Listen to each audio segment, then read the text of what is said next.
Welcome to NOAA Live Alaska. My name is Lisa Hiruki-Raring, and I'm going to be moderating today's webinar. This series is a collaborative effort by NOAA Fisheries Alaska Fisheries Science Center, where I work, NOAA's Alaska Regional Collaboration Network, and NOAA's National Weather Service. I also wanted to introduce my co-coordinators, Story Oates and Mabel Baldwin-Schaefer, and our two interns, Emma and Elizabeth, who will be helping me behind the scenes. This webinar series is designed to help you get to know NOAA's work in Alaska, our partners, and the communities we work with in Alaska, and how we connect with your communities.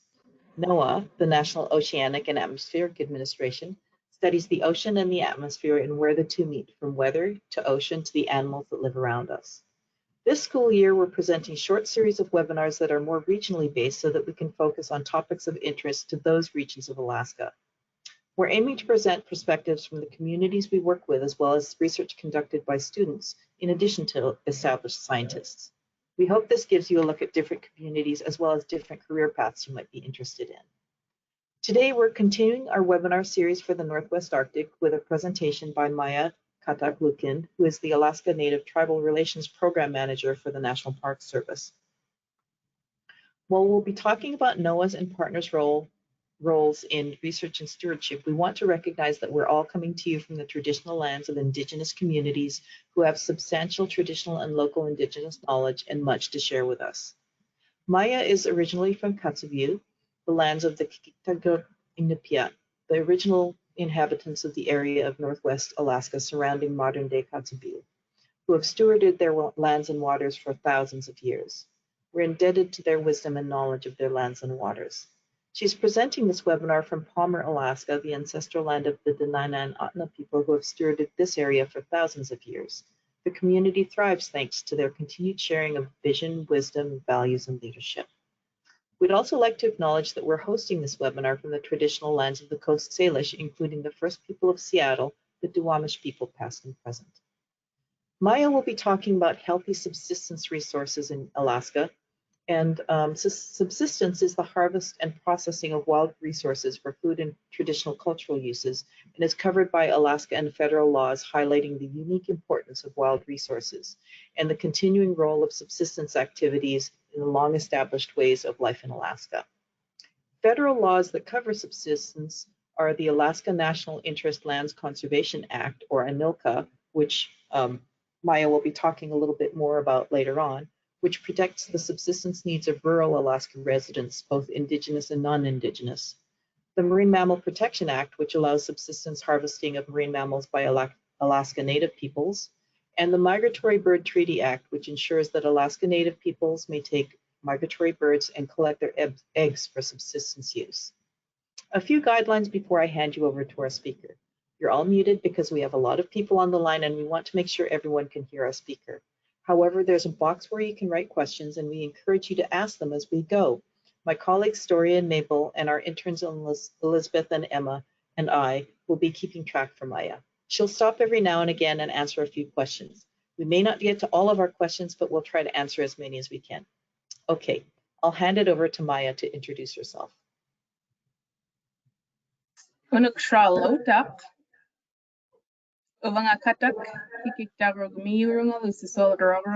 am Maya Kataklukin from Kotzebue and Sisseligro. I am hearing a little bit of an echo if all of the panelists want to mute themselves. Thank you. So, like she said, I am from Kotzebue and Sisselig, very recently relocated to between Palmer and Wasilla, Alaska. I have an office in Anchorage, Alaska at the National Park Service. I am the Alaska Native and Tribal Affairs Program Manager. And Unuk to all of the Northwest Arctic students that are listening today. I really appreciate that you guys are on. I am going to turn off my camera so I can run the slideshow presentation for you guys. And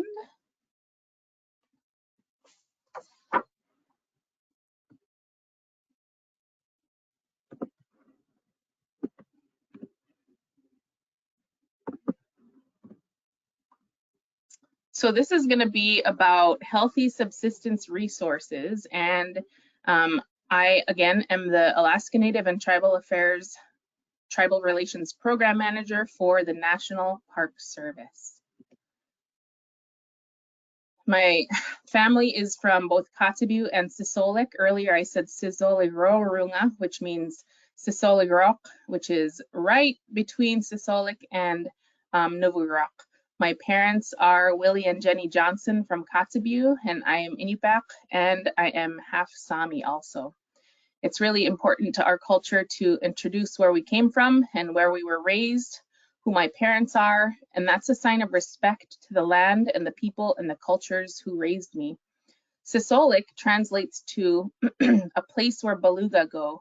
And again, up until about 7 months ago, I lived almost my entire life in Northwest Alaska. I went to, I had correspondence school when I lived in Sisolak as a child, and then I went to Kotzebue Elementary School for a little while, and then I went to Kotzebue High School and graduated from there.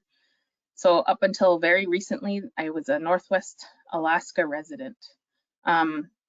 I want to ensure that everyone is comfortable with this presentation, so I will let you know that there are photos of animals that have been taken for subsistence purposes, like these beluga here. And I think it's important to show that Indigenous people were here before the federal government came in and the state government came in. So before ANILCA, which is the Alaska National Interest Lands Conservation Act, there I was on the shores of Sisolak. And then there I am again when it passed in 1981, and then there I am again processing beluga in 2009. So I live and work on Dena'ina land. Our office is located in an area called the Gayakak, which means going up towards Ship Creek. However, I am talking to you from my home office in Ch'u'liknu, which means a place of fermented fish, otherwise known as right between Wasilla and Palmer, Alaska.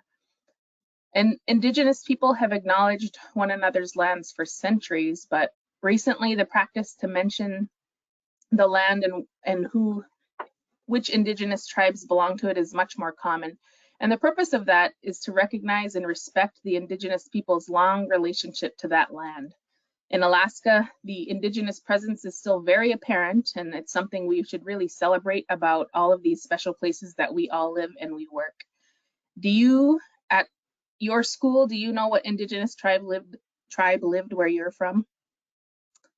Land acknowledgements are simply the first step in telling the truth and trust building and working towards that goal of full partnership. And it also grounds us to understand our place in this world. And like Gladys Ivanoff of Non-Dalton said, nature is a part of our culture. When you look outside at nature, it's all speaking to you, and we are all connected. And we're connected both from Northwest Arctic, Northwest Alaska. We're connected to the people, you know, right now over this call through WebEx, over to people in Florida, and I can't remember other places, but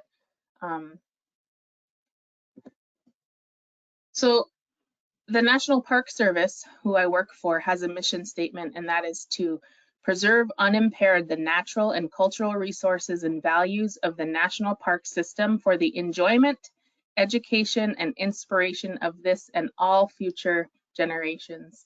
A large reason that I came from a tribal government organization, which was Maniluk, is because of the values that all Alaska Native people share. They're very similar to the actual values and the intent of the National Park Service. We all have the same goal in preserving the land for the next 7 generations. Every park in Alaska has a surrounding Indigenous population rich in history and culture who also are preserving the land for the next 7 generations. You can see some of the very similar Alaska Native values. That's an Alaska Native value map that you can download online. And you can see respect for nature and all living things, love for children and our future generations, respect for elders, responsibility to your tribe, and traditional values all connect with the Park Service mission. So even though I work for the Park Service as a whole, all of Alaska, I am most familiar with the Northwest Arctic and the Northwest Arctic parks there. This is kind of the land that you may have heard Lance Kramer talk about last week, and I'm going to focus on that land. The This area in Northwest Alaska is about the same size as the state of Indiana. It's a really large area with 3 parks, 9 million acres. But also the communities there were built around the prime locations for subsistence hunting and fishing, as well as safe winter and summer transportation. It's a connection to our past, and it allows for the perpetuation of our culture, or the continuation of our culture for future generations. And also the locations were very, very strategic for the Inupiaq people settling there. It was allowing for safe winter and summer travel, as well as healthy subsistence resources. Of the around 7,500 people in the communities surrounding those parks in Northwest Alaska, 82% of the residents are Inupiaq, with families who've lived in that area for at least 600 generations, including my own. And you can see here 14,000 years of sustainable caribou hunting. The oldest archaeological site with caribou hunting remains was found last summer in the Noatak National Preserve and dated to just about 13,800 years ago. So now we have scientific evidence that agrees with our indigenous knowledge that for at least the last 14,000 years, we've had a healthy caribou population that we've used. So let's talk about how long 13,000 years is, right? It's kind of hard to understand. We can show you by comparing some of the oldest wonders of the world to how long indigenous people have been living off of the land. So 500 years ago, the Great Wall of China was built. 1,000 years ago, the Easter Island statues were being built. About 2,000 years ago, the Colosseum in Rome was built. About 4,500 years ago, the pyramids were being built. Just over 5,000 years ago, Stonehenge was built. And just over 11,600 years ago, the Middle Age Stone Age ended. And then 13,000 years ago, that Beringia land bridge began to disappear. And as you can see on the side here, 13,800 years ago, Inuit people in Northwest Alaska were caribou and seal hunting.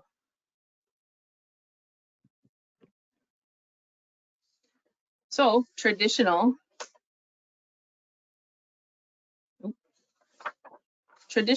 and modern day hunting have been taking place that long, 13,800 years. Many of the same techniques are used today, and they're orally passed down from generation to generation for just about, what did I say earlier, 620 generations. And the tools have definitely evolved with time and technology, but the traditions and our cultures are the same. So here's a way to try to understand what it means to have over 13,000 years of tradition, is to take a look at your fingernail. So you're looking at the length of your tiny fingernail sticking over your finger, which is about 1/4 of an inch or less, right? So if you take a look at your fingernail, that is equivalent to 20 years on Earth, okay? So then if you look at your hand, that's 1,000 years of history, 1,000 years on Earth.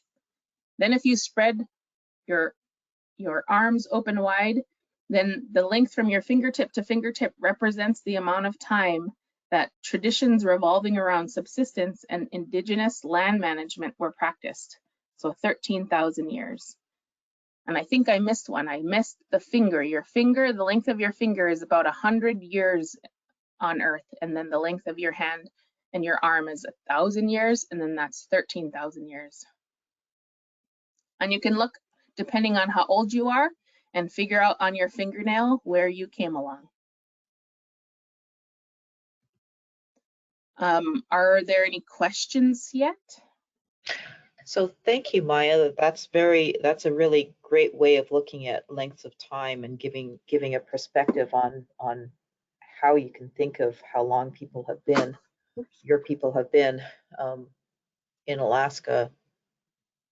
And I think that, so I wanted to encourage people in classrooms, students in classrooms, if you guys have any questions, please type them into your question box. We did have a question about what was your favorite part of growing up in Kotzebue and Sisselit? Okay, I'm gonna go backwards, right?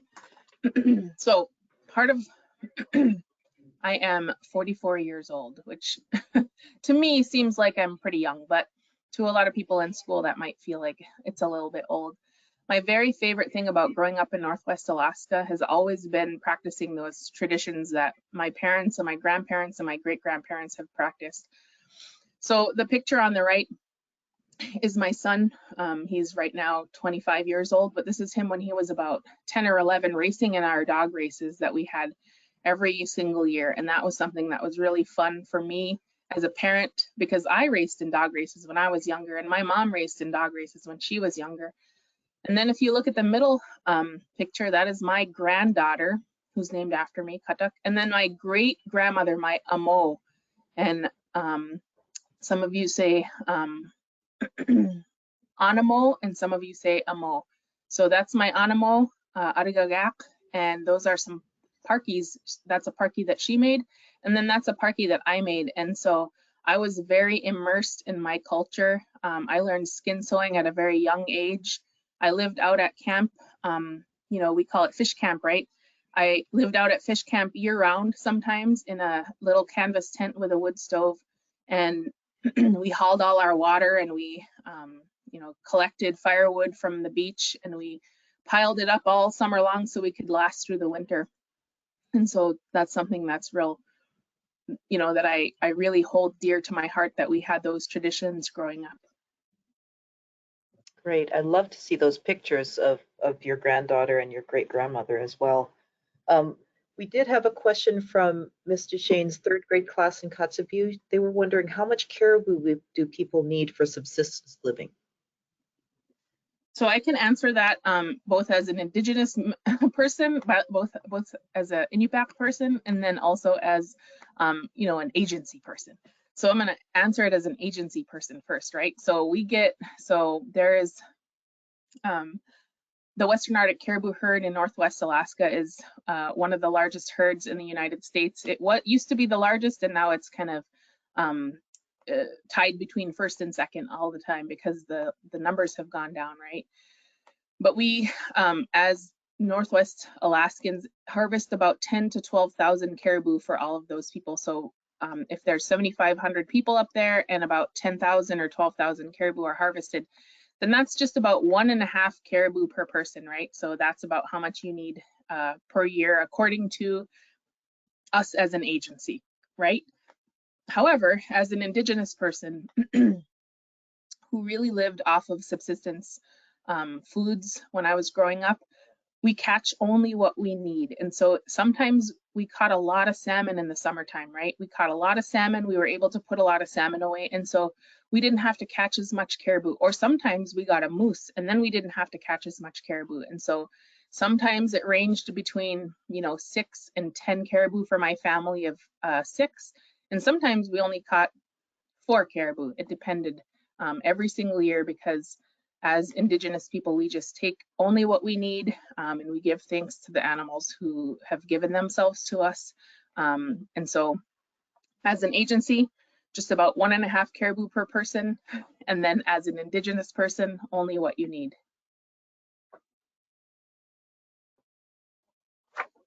Thanks, Maya. Bob was wondering that you had mentioned the importance of preserving land for the next 7 generations, and he was wondering why 7 generations? So the next 7 generations is kind of a how do you say, a way of ensuring that you're not thinking of yourself only, right? We're not being selfish and we're not saying, well, at least when I'm alive, this is going to be okay. We are thinking of our very, very future generations who probably will never know our names, will never know who we are, will never understand what we went through. Because if I think about the people 7 generations back from me, I don't know their names, the Indigenous people. I do know my Finnish side because they have a written history from the 1500s. However, on my Inupiaq side, I don't know any of their names, but I know that they struggled and they ensured that all of their ancestors or their future generations were going to be able to healthy, safely and safely practice subsistence lifestyle and be healthy doing it, right? And so it's a way to kind of take yourself and your kind of selfishness away from the decisions that you make and ensure that your future generations will benefit from the decisions that you make today. And that means for everyone. It doesn't necessarily mean just as a federal land manager or just as somebody who's doing this job right now. It really means the decisions that I'm making right now of continuing to skin sow and teaching my children and teaching my grandchildren. They're gonna teach their children, they're gonna teach their grandchildren, and so 7 generations from now, somebody is gonna know some skin sewing techniques that I taught my kids. Great. Miss Connell's class had her students would like to know if the hunting and subsistence guidelines have changed throughout the years. Unuk Charlotte Kayan. The subsistence hunting and fishing regulations have definitely changed. They change almost every year sometimes, and they're very, very different between state and federal land. And so, as an Indigenous person, as a Native person, if you belong to a tribe, you most likely belong to the Nana Regional Corporation, and they have about 2.2 million acres of land up there. And so you can hunt and fish on their, on Nana land, which is run by state regulations. And then because you live in Northwest Alaska, you can hunt on federal land because of federal regulations. And they're very, very different, and they're very, very confusing for a lot of people. They're even confusing for me, and I spend my days, making regulations. And so they have definitely changed over the years. Right now for caribou hunting, you can catch 5 caribou per person per day, and that seems like a lot of caribou. However, people aren't catching 5 caribou per person. It was just a way to make a regulation where people would not get in trouble for catching caribou, for themselves and their family members. Because, when you see your uncles and your cousins going out, or even your parents and yourself going out hunting, you're not just going to go out and get 1 caribou and come back, right? You're going to get 5 or 6 or 7, and you're going to share it with everyone. And so that's why that regulation is made. And so, yeah, there are a lot of regulations that are different, and they do change every single year. Great. I have a couple more questions before we want to go on to our next section, but Miss Davis's class from Shugnak wanted to know, was your fish camp upriver from Kotzebue?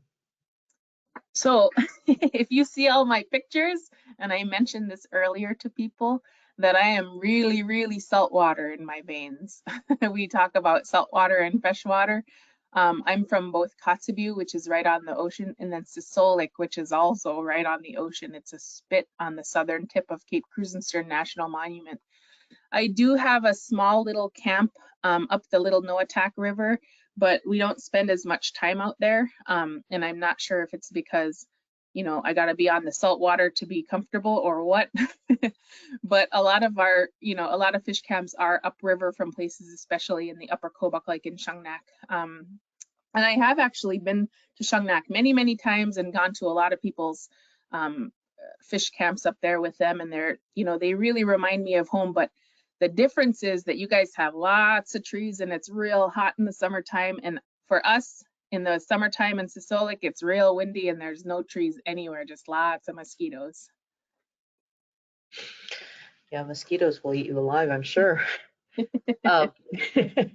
So Mark was, so one of the things that you had talked about is that your son raced dogs and that you did when you were younger and that your mother did also when she was younger. And so Mark was wondering, has dog racing been affected by less snow on average over the time that your family has been dog racing? Absolutely it has. Thanks, Mark. That's something that so there's a little video that you can see if you're really interested in in the changing weather for dog racing. Is John Baker is one of our local dog mushers who talks about the changes that he's seen as a dog racer in Northwest Alaska, and it's called Silyavut Atlanguroktuk, or our changing weather, and I think it's available on YouTube from the from ANTHC, the Alaskan Native Tribal Health Consortium. But yeah, my uncles still have a kennel. Both of my uncles run dogs still up in Northwest Alaska, and we helped them up until I moved. And yeah, the puppies are being born at a different time than from when I was a kid, and that means that the training that happens with the puppies that are being born is just a little bit later. It freezes up a lot later, so you can't go on those long distance dog runs. It breaks up a lot earlier, so you're trying to cram in a bunch of training at a certain time, so you don't get caught in the breakup or the freeze up. And it's just a little bit different where we have to move dog races sometimes. Like last year's Kobuk 440 was really difficult because the spring storms happened really late, and so a lot of mushers scratched because they were stuck in those storms. And so there's a lot of weather changing that does affect dog racing for our family who still does that. Great, thank you so much, Maya. So we have one more question from Mrs. Cooper's first grade class. They were wondering, how are caribou able to live in the cold? So what a good question for Mrs. Cooper's class. So caribou have really hollow hair, right? So if you take a caribou and you ask somebody if they have a caribou skin, if you cut off a piece of that caribou skin, it floats. And so the caribou skin, because it's hollow and so thin, so light, it is a really good insulator. And so the insulation that caribou hair provides them allows them to live in the Arctic and in the cold temperatures. And a really cool fun fact about caribou skin was that a long time ago, we did not have personal flotation devices, right? We didn't have life jackets, but we were on the water all the time. And so we used caribou skin parkies because they float. The hair is so light and fluffy that, and I don't want to say fluffy because it's actually really wiry, but it's so light and hollow that it floats over the water. It doesn't sink. Wow, that's interesting. I didn't know that. So I know you have a lot more to share with us, so maybe we'll hold the rest of our questions and then go on to your next section. Okay. And yeah, there's a couple other opportunities to ask questions too. I really appreciate all of the students asking those questions. So there's, I talk about the 3 parks that I helped to manage up in Northwest Alaska, and that was Cape Cruz and Stern National Monument, where I'm from, Kobuk Valley National Park, which is right between Kayana and Ambler, and then Noatak National Preserve, which is north of the Kobuk Valley and then near Noatak. They were all established under ANILCA, which is the Alaska National Interest Lands Conservation Act, and it was signed into law by President Jimmy Carter on December 2, 1980. And part of that ANILCA, the Lands Conservation Act, it included Title VIII subsistence preferences, and that means that preference was given to local people near the parklands so they could hunt and fish on National Park Service lands, which is very different from the other parks in the United States. And if you see, the top picture is President Carter signing ANILCA into law. And then the bottom picture is me and former President Carter and his wife Rosalyn in March of 2020 talking about the importance of that legislation or that law and how it helped to perpetuate our subsistence culture and our traditions as Inupiaq people in Northwest Alaska. And I'm wearing a shirt that says, "You got Akutuk."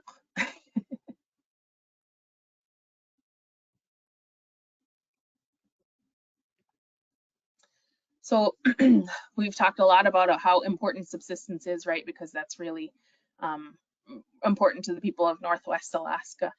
So Alaska does have that unique opportunity that other regions and other parks do not in the United States. And we manage and we allow local people as well as visitors to our parks to subsist or hunt for animals, hunt and gather for animals.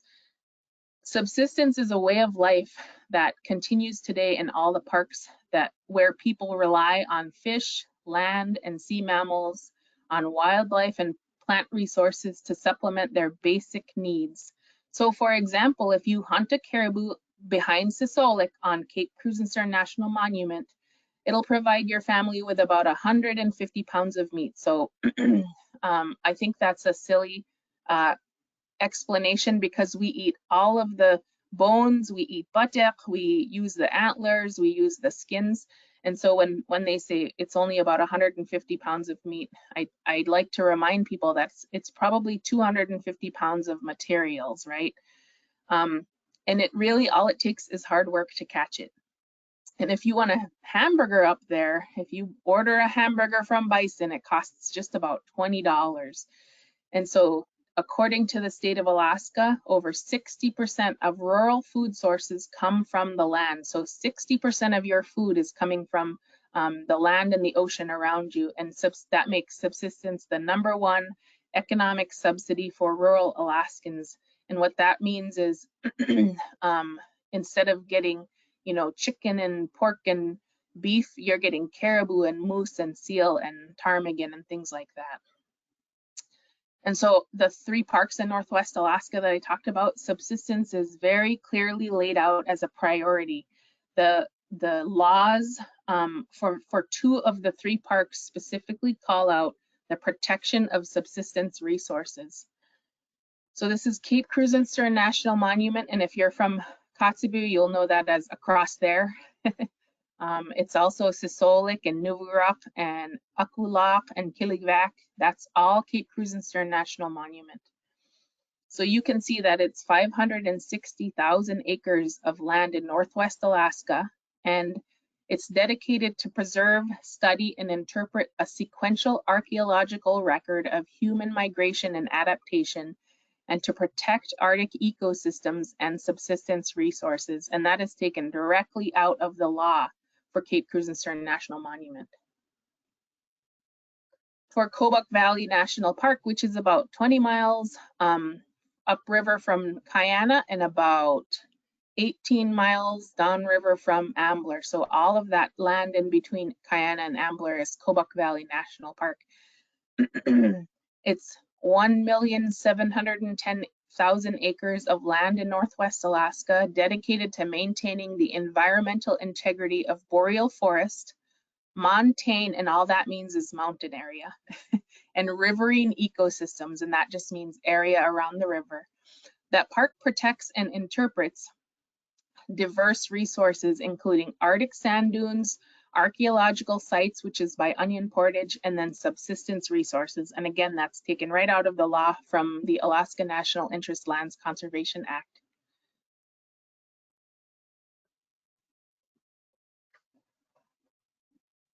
So Alaska's abundance of these natural resources, which are subsistence resources, they're the backbone of life and economy for many of the people in Northwest Alaska, right? Today, so many Alaskans, so many Indigenous people live off the land, and they rely on fish, wildlife, and other renewable resources just to live every single day. They use those resources for food and shelter and clothing and transportation and handicrafts, and we trade it also, and we have for thousands and thousands of years. Subsistence and all it entails is important to sustaining both our physical, which is our body, and our spiritual culture, which is how we feel inside and our values of Indigenous people. And it's also a very important tradition for many, many non-natives as well. You can see my husband is on the bottom with ducks and geese from Cape Krusenstern and our dog, and he's non-native, but these subsistence traditions are very important for him too. And this is why both Indigenous and non-natives were included in the rural preference in ANILCA, the Alaska National Interest Lands Conservation Act. You can be native and non-native, and it's to ensure a sustainable and healthy community regardless of your race. And you can see what Arthur Lake said here, subsistence defines us. We battle the elements and sometimes risk our lives to get the food that we crave. And it's not an easy life, but it's our life.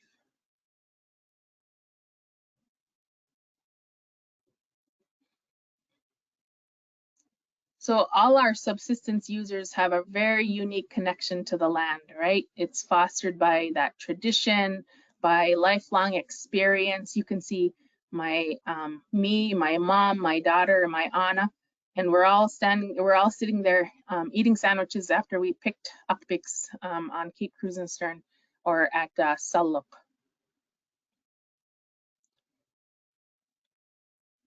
We use traditional ecological knowledge or indigenous knowledge, which is the system of knowledge gained by experience.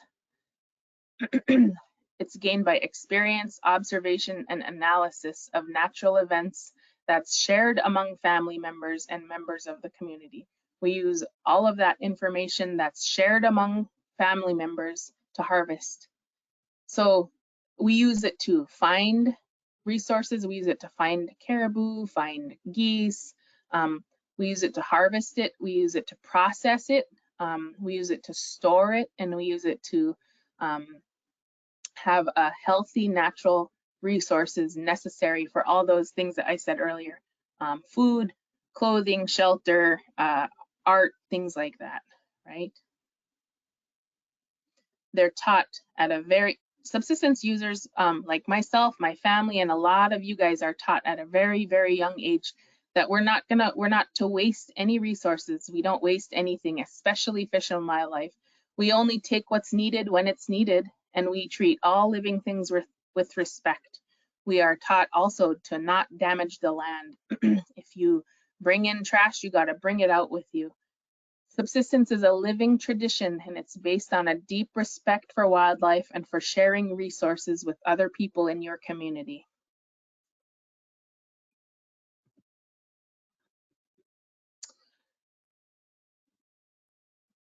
So a healthy environment is really vital to our survival and welfare as human beings. And it's really difficult to manage waste in the Arctic. Remember, I said, if you bring trash in there, you got to bring it out. If you bring trash to your fish camp, you have to bring it out.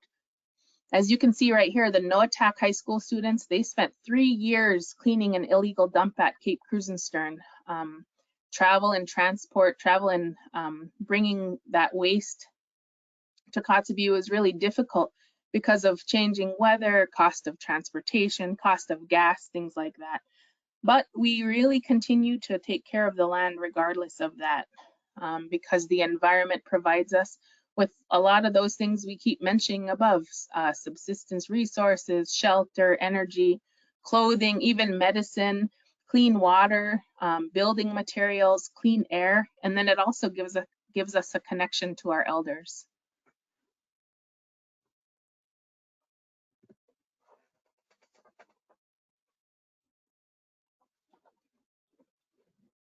So we're gonna move on to talk a little bit about weather, the weather changing and the environment changing a little bit. So Kanokit Basilia, how is the weather? So weather is so important to Inupiaq people that we learn about the weather in our family long before we learn how to read. I knew how to say Kanokit Basilia a long time before I even knew how to say my ABCs. You have to learn the weather patterns before you can safely hunt for subsistence resources. So a lot of people in Northwest Alaska know this, but some of you may not, but we have 9 different words for snow. We have wet snow, dry snow, frozen snow, snow that melts before it hits the ground, snow that's coming sideways, lots of different words for snow up there. And we have that because that's the kind of snow that we deal with up there. Our young children even know what dark clouds over the horizon mean and what the difference is between an ocean blizzard and a land blizzard.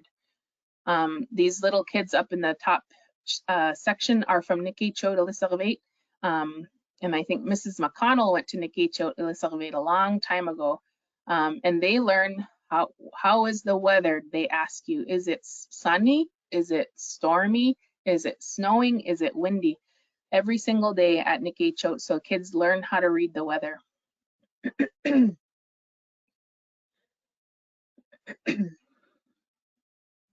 So unfortunately, our weather is changing, and it's changing really quickly. Our subsistence resources, some of them are being lost, like the reduction or the lower caribou numbers, and sometimes thousands of years of data is being washed away in the ocean.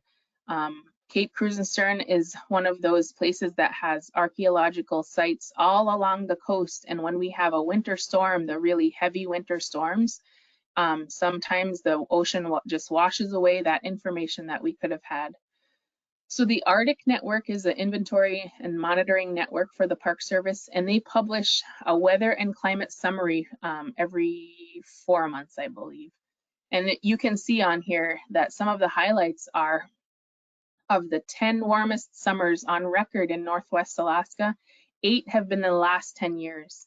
The weather has been 8 to 16 degrees warmer than normal. It's been 8 to 16 degrees warmer. So sometimes instead of it being 0 degrees in January, it's 16 degrees above zero.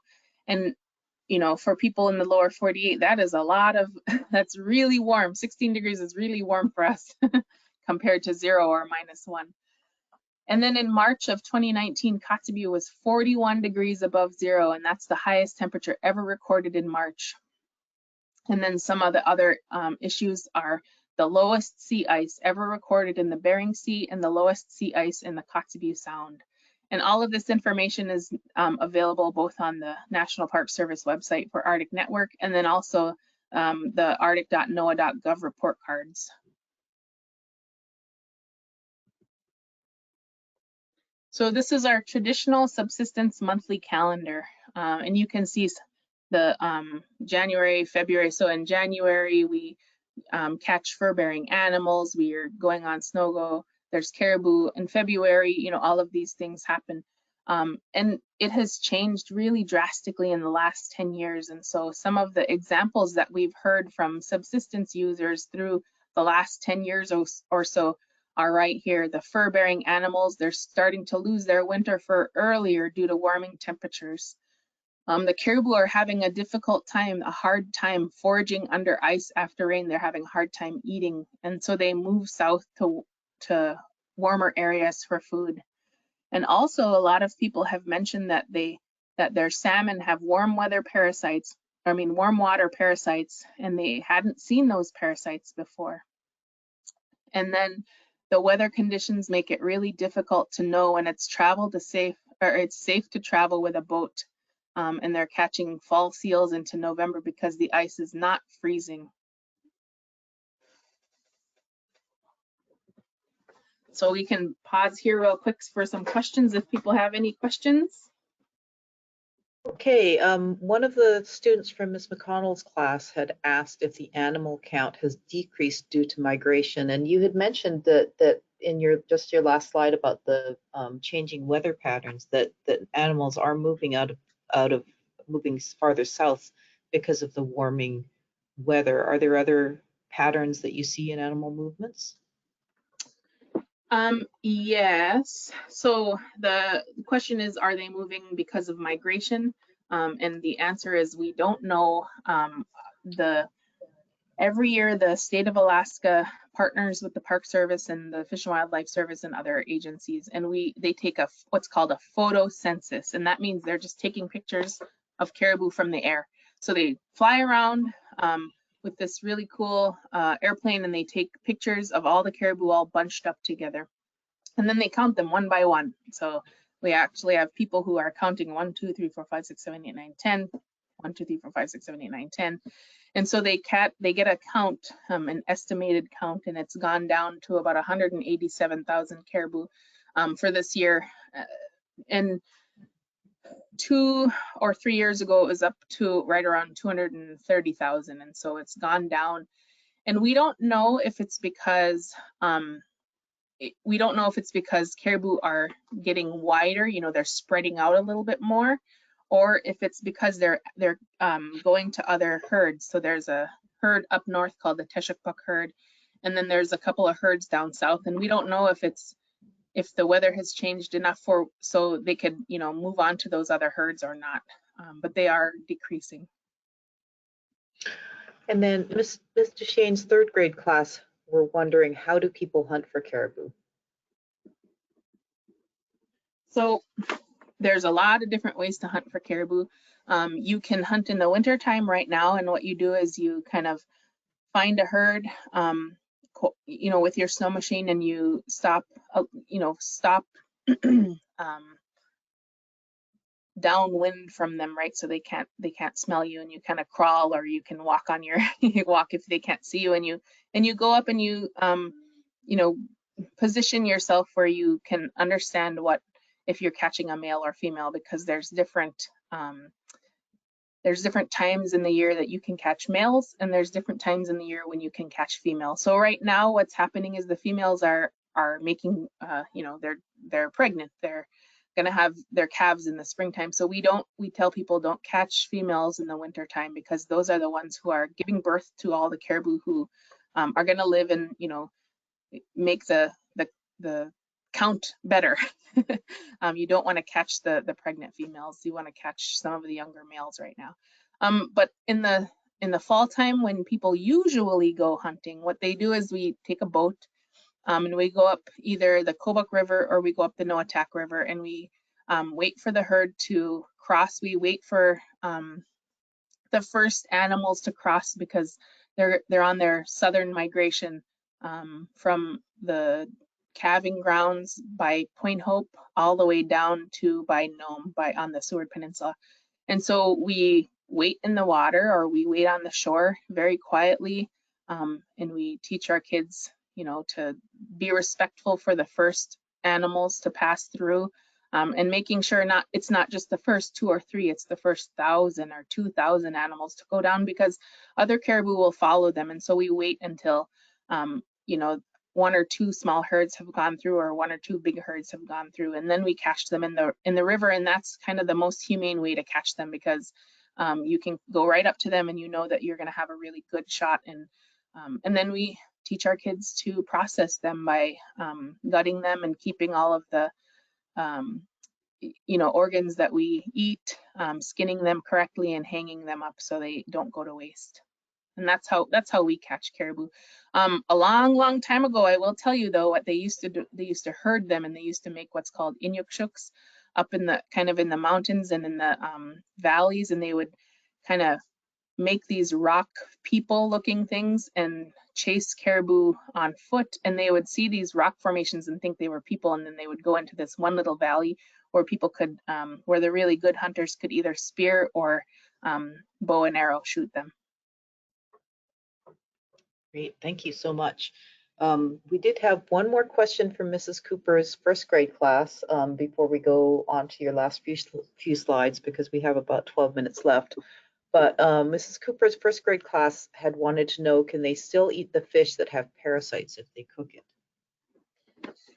So yes, the answer is yes. Actually, the answer is every fish that you've ever eaten has a little bit of parasites. And you know, there's some bacteria, some parasites, and even humans have bacteria in them. So there's good bacteria and then there's bad bacteria. And some of the parasites are really harmless to humans and nothing will happen. And then there are some that maybe aren't so harmless to humans and that you have to pay attention to. It just depends on what kind that there are. And your parents and your grandparents have all this traditional knowledge mixed with Western scientific knowledge that tells them, you know, what is safe and what is not safe. And so generally speaking, 99% of the fish that we get in Northwest Alaska is very safe and edible. There's a few questionable, you know, they're doing some testing. And just like other animals, like caribou, land mammals, and sea mammals, they just may be sick. And so it's just important to understand what parasites there are and what parasites, you know, that are okay and that might not be okay. But what we tell people is, if you catch a fish, you process it right away, and you can either freeze it for 7 days before eating it, or you can hang it and smoke it. So you build a little fire underneath, so there's no Novivux, what are they called in English? Flies. There's no flies on them. And you build a little smoke fire and it dries with that fire. And so they're safe to eat. Great. Thank you so much, Maya. So I think we are getting close to the end of our time. We have about 10 minutes left. So I'm going to let you go on to your last section. And then if we have time for questions, we'll take some questions at the end. Okay. So, you know, subsistence is synonymous, which means very similar to our culture, our identity, and, you know, self-determination of as Inupiaq people and Indigenous people. And we do face a bunch of challenges every single day, and we face those challenges like changing weather patterns, sea ice that is diminishing, coastal erosion, and then the I think Mrs. McConnell's class talked about the uncertainty of migration of the caribou. And all Alaskans feel those effects from the changing weather. And I think this is where the Arctic research from agencies like NOAA and the National Park Service, and even school science projects, this is where all of that research comes in. The research goals directly affect our subsistence activities, and it's very important for Western scientists and new little scientists like third grade classes to work with hunters and to work with traditional knowledge holders to ensure projects that are completed that benefit both the Indigenous people and the people directly affected and the government agencies together. One of the things that's important is thick sea ice for safe travel between our communities, right? And Northwest Alaska is an area of the world with no connecting roads and winter travel by dog sleds or snow machine. It happens every single day. People are going between Norvik and Kayana. They're going between Kotzebue and Sisolik. They're going from Katz to Noatak. They're going from Shungnak to Ambler to Kobuk. And it happens every single day, all winter long, right? And so thick ice is very essential for safe travel. So overland winter travel is really important to the National Park Service for the monument, the preserve, and the park because it costs so much money to fly, right? It's $500, I think, round trip to get to Kotzebue from anywhere. But this uncertainty, this question of the thickness of the ice, it means a higher cost to all of the people tasked with managing that land. And to ensure the safety of the employees, they have to pay for flights when, you know, a long time ago, 10 years ago, we could safely travel by snow machine. And then the hard decisions for the land managers are keeping their employees safe. And the really hard questions and the hard decisions for subsistence users are things like not taking the younger kids on the sea ice for bearded seal. They use life jackets now just in case the ice is thin in some areas, and they can watch the weather even more carefully than they have before. So this picture is of my son braiding ingalocks, and he's wearing a life jacket. When I was a kid going bearded seal hunting, the ice was so thick that we didn't use life jackets unless we were in the boat because we could, you know, take care of our ugruk, our bearded seal, and then jump in the boat and put our life jacket on. But all of the kids and even the adults now, no matter where they go, they're wearing those life jackets. The men in the top corner have they have life jackets with their over white katarnisis over them, and so people are having to make really safety conscious decisions when they're going on the ice nowadays.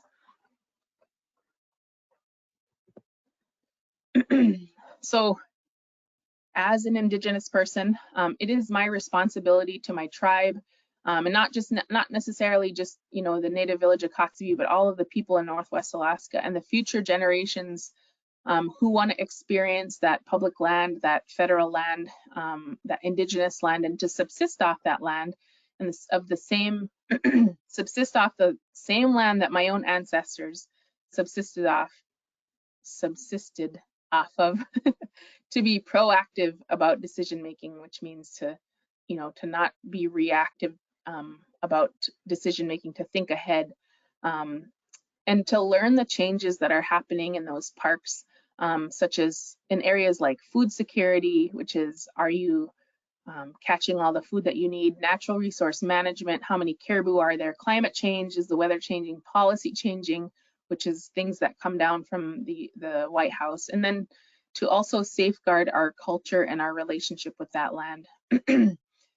Because only with a healthy and thriving culture and a healthy environment with sustainable resource management led by both Western scientists and traditional knowledge holders can we face the future together. Students and community members like yourselves are the most important observers that we have. And sharing your stories about how the weather has changed or how you learned to harvest subsistence resources like caribou or fish or moose, or learning a new way to harvest, all are important to our future. And I think that is it. Thank you for listening, and that this is the last one for additional questions for maybe a couple of minutes. Thank you so much, Maya. And I really, I wanted to underline also that I feel like it's very important to talk about the interweaving of Western and Indigenous science and how both of them can combine together to create a greater knowledge about the areas where we're studying. So I wanted to underline that from our perspective as well. We did have a question about, actually from your previous section, about what is the difference between an ocean blizzard and a land blizzard? So ocean blizzards. So if you look at the ocean, there is nothing that stops wind. Like it doesn't make the wind go slower, right? But if you're on land, there's things like if you're on the Kobuk River, there's things like trees, mountains. If you're in Kotzebue, in maybe Kivalina, there's only things like buildings that will stop the or slow down that wind, right? And so an ocean blizzard really blows way harder, and it doesn't have anything to slow that wind or that snow down. And then a land blizzard, even if it has the same amount of power, like even if it's blowing 50 miles an hour, and you have a big building in front of you, it'll drift. And on the ocean, you don't get those drifts, those big snow drifts that we get in places like Kotzebue. And so an ocean blizzard is just where the wind is going to blow really, really hard and there's nothing to hide behind. And then a land blizzard is where the wind is going to blow a little harder, but there's going to be lots of snow drifts and lots of things to hide behind. Great, thanks so much.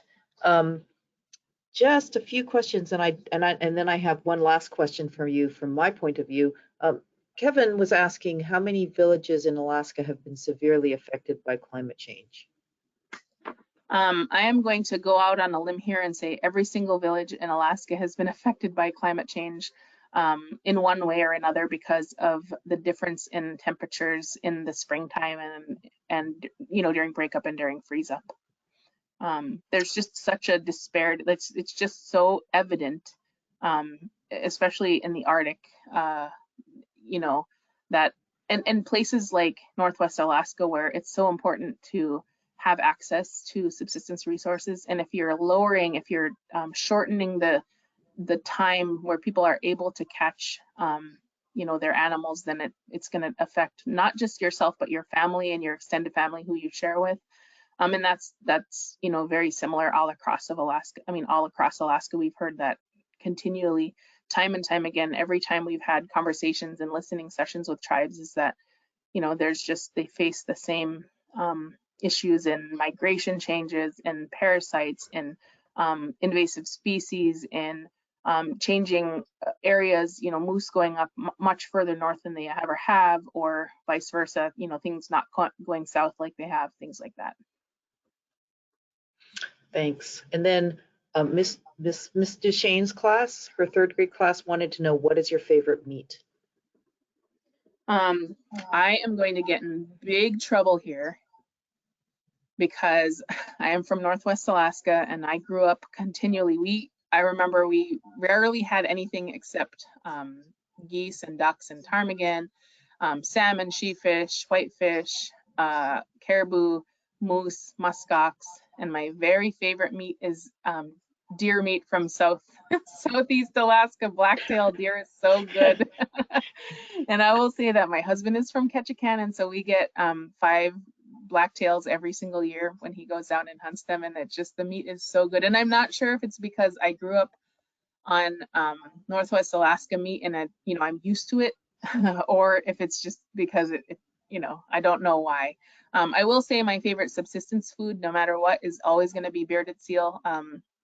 Ugruk, I love poromitok, and I will eat it every day if my family wouldn't be upset that I smell like seal oil all day. That's great. Just to close things out, I was wondering whether you have any words of advice for our students who are listening in today. Absolutely. I wish I had some time to prepare that because I would have had really good advice.